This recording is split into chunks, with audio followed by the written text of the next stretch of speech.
Napoleon Hill wrote that a positive mental attitude is one of the great riches of life. Every improvement in our lives begins with an improvement in our thinking. Our state of mind will affect our physical health, our social health, and definitely our financial health. Having a sound mind is priceless. Having peace of mind cannot be purchased with money.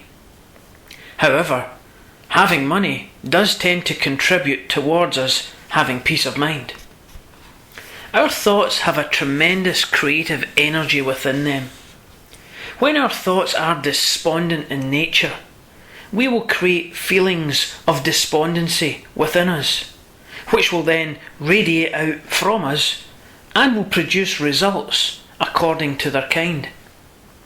When we deliberately choose to focus the great energy of our thinking toward ideas of plenty, plenty of health, plenty of life, plenty of happiness, and even plenty of money, we will lift our feelings accordingly. Turn the great energy of your thinking toward ideas of plenty. Catherine Ponder. Don't let your mind become the devil's playground. It's your mind, and you are in charge of it. Your mind is like a garden, and you are the gardener. You have to pull the weeds, and you have to plant the flowers. Whatever you allow to take root in your mind will begin to grow in your life. There are certain things that no one else can do for you. If you don't do it, it won't get done. No one else can think your thoughts for you. No one else can guard your mind for you. You have the God-given right to a free will. Other people can encourage you. They can motivate you and inspire you, but ultimately the choice is yours. The mind is like a muscle.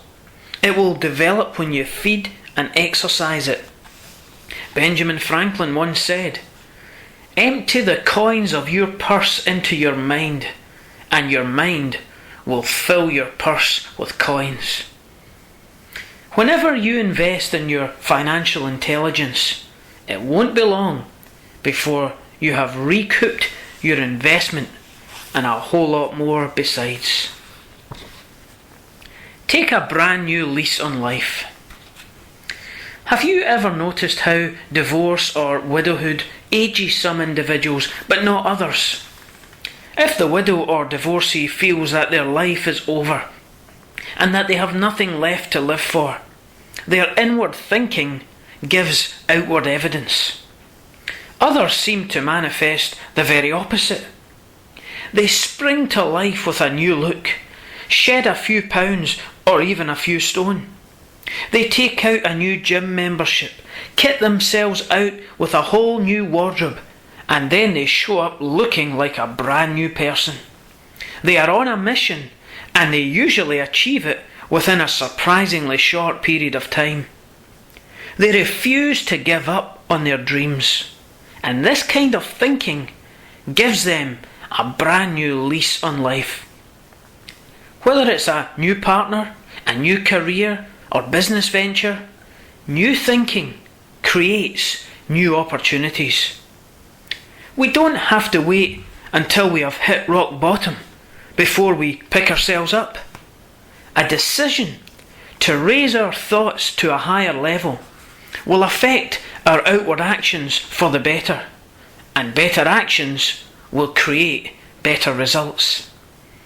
All of this hinges on the way we think, and the state of our mind determines the state of our lives.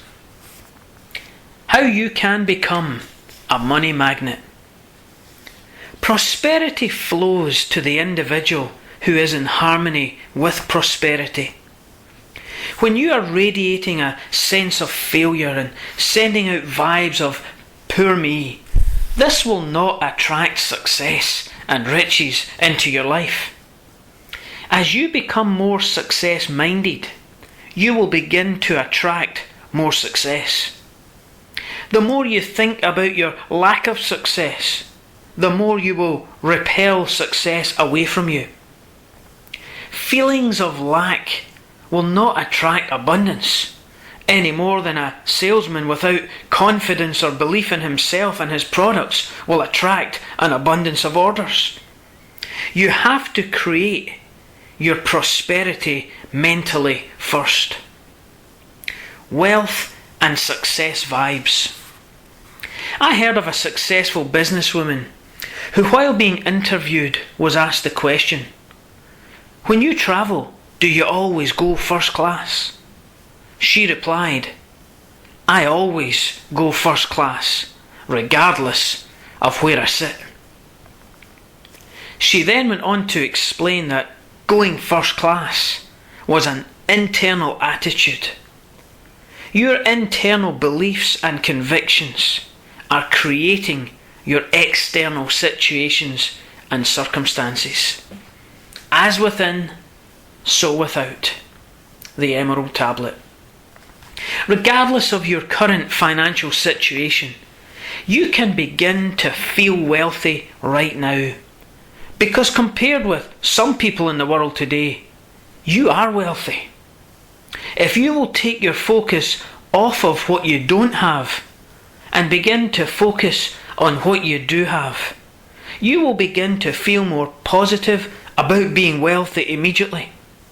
This is the frequency you need to be on for wealth to be attracted to you. The old saying that money goes to money is true. And this is one main reason why the rich get richer and the poor get poorer. Poor me vibes attract more poverty. And wealthy vibes, wealthy thoughts and wealthy feelings attract more wealth. When you and I are radiating "I am so blessed" vibes, we will attract back to us more blessing. While it may seem that there are many roadblocks on your journey to wealth, the only real obstacle is what you believe, think and feel about money. Bob Proctor. Greet money like it's a good friend, because it is. Money can be exchanged for lots of enjoyable things and pleasant experiences. Money can pay for your ticket to share in the good things that life has to offer. Don't call it dirty cash or filthy lucre. Respect it, appreciate it, be thankful for it, and not only will money come to you, but it will stay with you. Money can't wait to get away from some people. They don't respect it enough, and it doesn't hang around them for long. It gravitates toward those who will treat it like it deserves to be treated. A change of attitude towards money will increase your personal magnetism to attract it.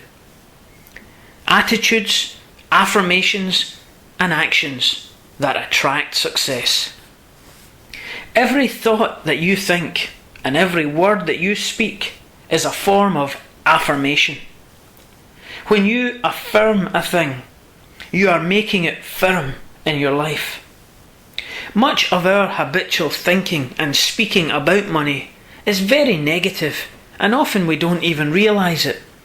Most of our thoughts and words are about our struggle financially, our bills, our debts, and the increasing costs of everything. This is only affirming our lack and insufficiency. We have to get our minds and our mouths off of the things that we don't want and begin thinking and talking about the things that we do want. Our thoughts and words today are creating our tomorrow. You are a living magnet, and you will attract into your life that which is in harmony with your regular thought patterns.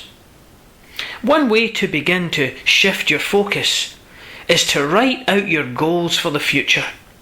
There is something significant about writing out your goals on paper that is the first sign of them manifesting in the physical world.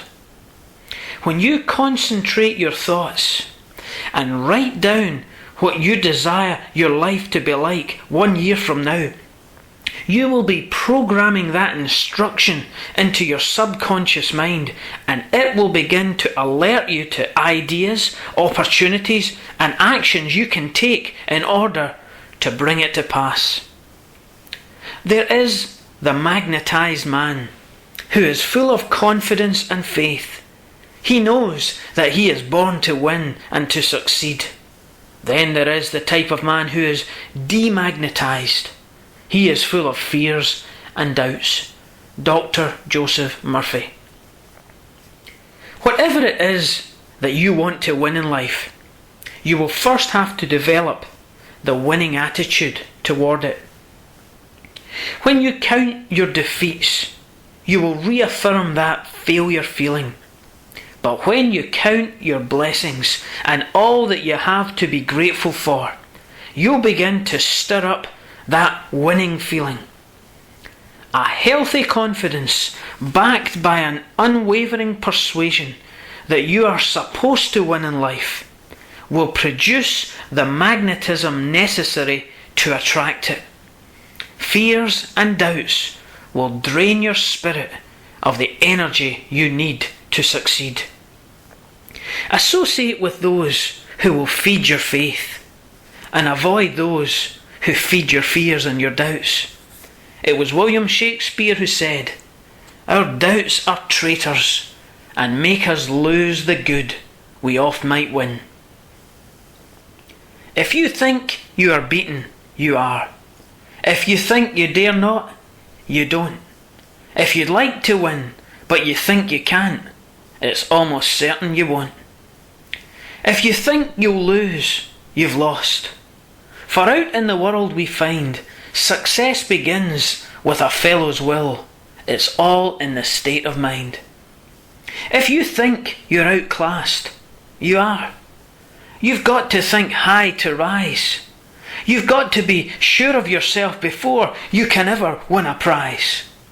Life's battles don't always go to the stronger or faster man, but sooner or later, the one who wins is the one who thinks he can. Walter D. Wintle. The power of a quality decision. If you will think back to every goal you have ever achieved in your life this far, you will remember that before you achieved it, you made a decision to do so. Whether it was losing weight, passing your driving test, or getting out of debt. Once you get clear about what you want and make a quality decision that you are going to do it, there is a powerful energy released from within you, and nothing will be able to stop you from achieving it. Success is not an accident. Every person who has ever achieved anything significant made a decision to do so. In reading the success stories of the wealthy, many were from backgrounds of poverty, and they swore to themselves that they and their families would struggle no more, but somehow they would find a way to have and enjoy the good things that life has to offer. This kind of decision has a power within it that should never be underestimated. When your goal becomes a burning desire within you, there is no time to be allowing your mind to dwell on the trivial things that would divert your attention away from your dream.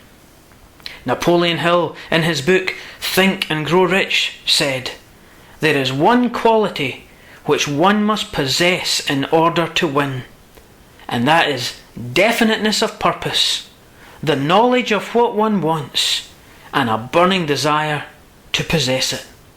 This is the inner magnetism that attracts success." How strong or weak is your magnetic pull on success? The question to ask yourself is this: how bad do you want it? Whatever success means to you, and in whatever area you want to achieve it, the principle is the same.